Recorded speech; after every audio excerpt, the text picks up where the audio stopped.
कथा भगवान श्री कृष्ण ने कहा, जो लोग देवताओं को भोग नहीं देते हैं। राधे राधे। जैसा मित्रता मैं नीतू पंडित पर सबका स्वागत करती हूँ। इस प्रसंग का वर्णन श्रीमद् भगवद गीता में मिलता है। भगवान श्री कृष्ण आज अर्जुन को कहते हैं, हे अर्जुन, देवी देवताओं की पूजा करना अच्छी बात है, किंतु देवी देवताओं की पूजा करते हुए उन्हें भोग देना अवश्य चाहिए, क्योंकि जब वो आपकी मनोकामना पूरी करते हैं तो उन्हें भोग देने पर वो प्रसन्न हो जाते हैं। कई देवी देवता ऐसे होते हैं जो कई अलग तरह से भोग लेते हैं और उन्हें देना अनिवार्य होता है, क्योंकि जब वो आपकी प्रसन्नता का ख्याल रखते हैं तो आपको भी उनकी प्रसन्नता का ख्याल रखना चाहिए, ध्यान रखना चाहिए और हमेशा कोशिश करना चाहिए कि आप अपने देवी देवता को प्रसन्न रख सकें। मनुष्य अपने जीवन में इसी तरह से खुशहाल रहता है, लेकिन मनुष्य बड़ा स्वार्थी है।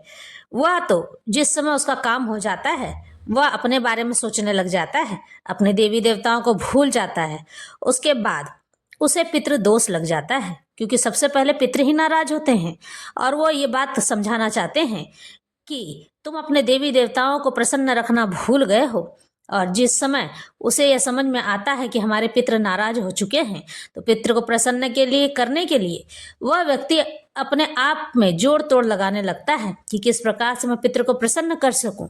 और पितृ हैं कि जल्दी प्रसन्न होते भी नहीं है। बहुत सारे कार्य करने पर भी पितृ आपके जल्दी प्रसन्न नहीं होते हैं। उन्हें बहुत ही तरीके से प्रसन्न करने की इच्छा करने वाले व्यक्ति को बहुत ही पूजा जप तप हवन करना होता है, उसके बाद ही पितृ प्रसन्न होते हैं।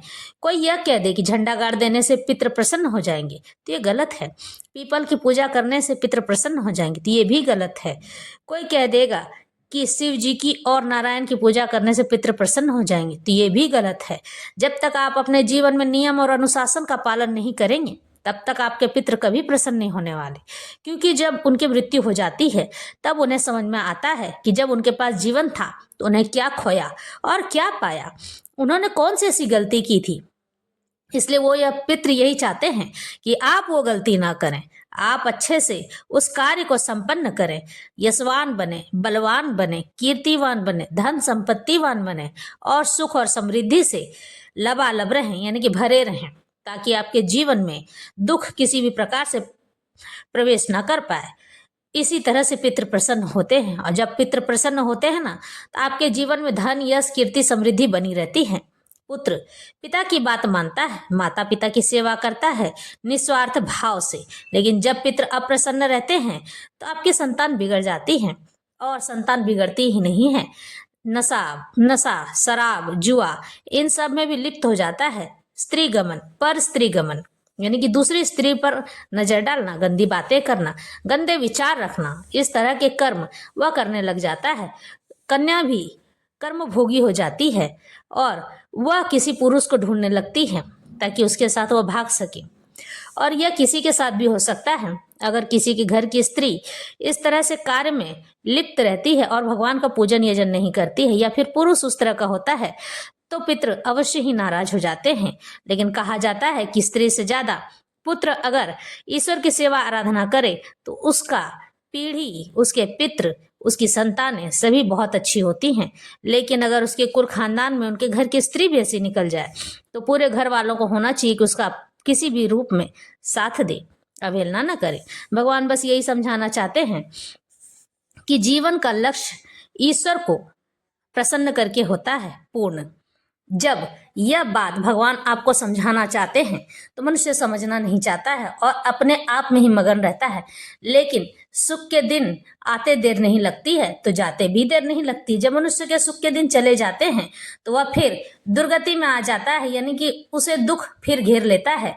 इसी तरह से वह फिर भगवान की शरण में भागने लगता है और पितृ आपको दोष देते रहते हैं कि तुमने ऐसा काम नहीं किया है, अनुशासन का पालन नहीं किया है, नियमों का पालन नहीं किया है, कर्म बंधन में तुम फंसे हो। वो बार बार आपको समझाना चाहते हैं, लेकिन ईश्वर की अनुमति के बिना वो आपको साक्षात दर्शन भी नहीं दे सकते हैं। जब तक ईश्वर अनुमति नहीं देंगे, भगवान वहां से कहेंगे नहीं कि जाओ तुम अपने घर वालों को बता दो, तब तक वह आकर हमें पितृ दर्शन नहीं दे सकते हैं। बस आके अपनी छवि दिखा सकते हैं। समझना न समझना आपके हाथ में है। और अगर भगवान की कृपा हो गई तो पितृ आपसे बात करके अपनी समस्या भी बता सकते हैं कि क्या ऐसी वजह है कि इस तरह से विपत्ति में हम लोग फंसे हुए हैं।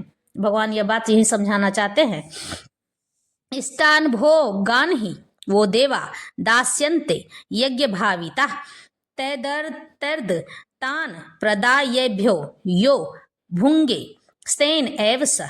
जीवन की विभिन्न आवश्यकताओं की पूर्ति करने वाले विभिन्न देवता यज्ञ संपन्न होने पर प्रसन्न होकर तुम्हारी सारी आवश्यकताओं की पूर्ति करते हैं, किंतु जो इन उपहारों को देवताओं को अर्पित किए बिना भोगता है वह निश्चित रूप से चोर कहलाता है। देवतागण भगवान विष्णु द्वारा भोग सामग्री प्रदान करने के लिए अधिकृत किए गए हैं, इसलिए नियत यज्ञों द्वारा उन्हें अवश्य संतुष्ट करना चाहिए। वेदों में विभिन्न देवताओं के लिए भिन्न भिन्न प्रकार के यज्ञों की संस्तुति की गई है, किंतु वे सब अंततः भगवान को ही अर्पित किए जाते हैं। किंतु जो यज्ञ नहीं समझ सकता है कि भगवान क्या है, उनके लिए देव यज्ञ का विधान है। अनुष्ठानकर्ता के भौतिक गुणों के अनुसार वेदों में विभिन्न प्रकार के यज्ञों का विधान बताया गया है। विभिन्न देवताओं की पूजा भी उसी आधार पर अर्थात गुणों के आधार पर की जाती है। यानी अगर कहा जाए कि मांसाहारियों को देवी काली की पूजा करने के लिए कहा जाता है, जो भौतिक प्रकृति की घोर रूपा है, जो देवी के समक्ष पशु बलि का आदेश है, किंतु जो सतोगुणी हैं उनके लिए विष्णु की दिव्य पूजा बताई जाती है। अंततः समस्त यज्ञों का ध्येय उत्तरोत्तर दिव्य पद प्राप्त करना है। सामान्य व्यक्तियों के लिए कम से कम 5 यज्ञ आवश्यक हैं, जिन्हें पंच महायज्ञ कहते हैं, किंतु मनुष्य को यह जानना चाहिए कि जीवन की सारी आवश्यकताएं भगवान के देवता प्रतिनिधियों द्वारा ही पूरी की जाती है।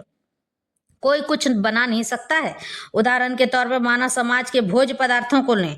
इन भोज्य पदार्थों में शाकाहारियों के लिए अन्न, फल, शाक, दूध, चीनी आदि हैं तथा मांसाहारियों के लिए मांस आदि, जिनमें से कोई भी पदार्थ मनुष्य नहीं बना सकता है।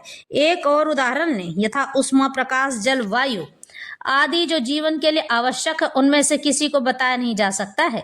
परमेश्वर के बिना न तो प्रचुर प्रकाश मिल सकता है और न चांदनी, वर्षा या प्रातःकालीन समीर ही, जिनके बिना मनुष्य जीवित नहीं रह सकता है। स्पष्ट है कि हमारा जीवन भगवान द्वारा प्रदत्त वस्तुओं पर आश्रित है, यहाँ तक कि हमें अपने उत्पादन उद्यमों के लिए अनेक कच्चे मालों की आवश्यकता होती है, यथा धातु, गंधक, पारद, मैग्नीज तथा अन्य अनेक आवश्यक वस्तुएं, जिनकी पूर्ति भगवान के प्रतिनिधि इन उद्देश्य से करते हैं कि हम उनका समुचित उपयोग करके आत्म साक्षात्कार के लिए अपने आप को स्वस्थ एवं पुष्ट बनाए रखेंगे, जिससे जीवन का चरम लक्ष्य अर्थात भौतिक सांसारिक यानी जीवन संघर्ष से मुक्ति प्राप्त हो सके। यज्ञ संपन्न करने से मानव जीवन का यह लक्ष्य प्राप्त हो जाता है। यदि हम जीवन उद्देश्य को भूलकर भगवान के प्रतिनिधियों से अपनी इंद्रिय तृप्ति के लिए वस्तुएं लेते रहेंगे और इस संसार में अधिकाधिक फंसते जाएंगे, जो कि सृष्टि का उद्देश्य नहीं है, तो निश्चय ही हम चोर हैं और इस तरह हम प्रकृति के नियमों द्वारा दंडित होंगे। चोरों का समाज कभी सुखी नहीं रह सकता है, क्योंकि उनका कोई जीवन लक्ष्य नहीं होता है। भौतिकवादी चोरों का कभी कोई जीवन लक्ष्य नहीं होता है, उन्हें तो केवल इंद्रिय तृप्ति की चिंता रहती है। वे नहीं जानते कि यज्ञ किस तरह किए जाते हैं, किंतु चैतन्य महाप्रभु ने यह संपन्न करने की सरलतम विधि का प्रवर्तन किया है। यह है कि संकीर्तन यज्ञ, जो संसार के किसी भी व्यक्ति द्वारा जो कृष्ण भक्ति के सिद्धांतों को अंगीकार करता है, संपन्न किया जा सकता है। लेकिन मैं आपको यहाँ बता दूं कि भगवान का नाम यजन पूजन करने के लिए किसी यज्ञ की आवश्यकता नहीं होती है, लेकिन फिर भी भगवान को भोग देने के लिए मीठा अर्पित करना आवश्यक होता है। अग्नि स्रोत होती है हमारे बात को भगवान तक पहुंचाने के लिए, क्योंकि अग्निदेव साक्षी होते हैं, इसीलिए तो दीपक जलाया जाता है। कुछ भी नहीं करना है, भगवान के सामने एक दीपक जला लीजिए और उनसे कहिए कि हे अग्निदेव, आप साक्षी हो जाए। किसी भी व्रत या पूजा पाठ को शुरू करने से पहले 3 बार विष्णु विष्णुर विष्णु का नाम लेना आवश्यक है, क्योंकि अग्निदेव के साथ साथ भगवान विष्णु भी आपके व्रत पूजा पाठ का साक्षी होते हैं। और इसी तरह से जब वो साक्षी बन जाते हैं तो ब्रह्मांड की कोई ऐसी शक्ति नहीं जो कि आपके किए गए पूजा पाठ का फल किसी और को दे दे या फिर प्रसन्न ना हो। इसी तरह से जब आप मीठे का भोग भगवान को अर्पित कर देते हैं और एक दीपक जलाकर अग्नि उनके सामने रख देते हैं, तो वो अग्नि भी आपके पूजा पाठ के लिए साक्षी हो जाता है। और जब आपके पाप और पुण्य का लेखा जोखा तराजू यमराज तौलते हैं, तो भगवान स्वयं आकर उस बात को साक्षी बनकर बताते हैं कि इन्होंने यह पूजा पाठ किया था, और इस प्रकार से भगवान आपकी सहायता करते हैं। इसलिए जीवन में किसी भी प्रकार से किसी भी तरह से ईश्वर को हमेशा साक्षी बनाकर रखिए। ईश्वर में भगवान विष्णु स्वयं सम्मिलित होते हैं।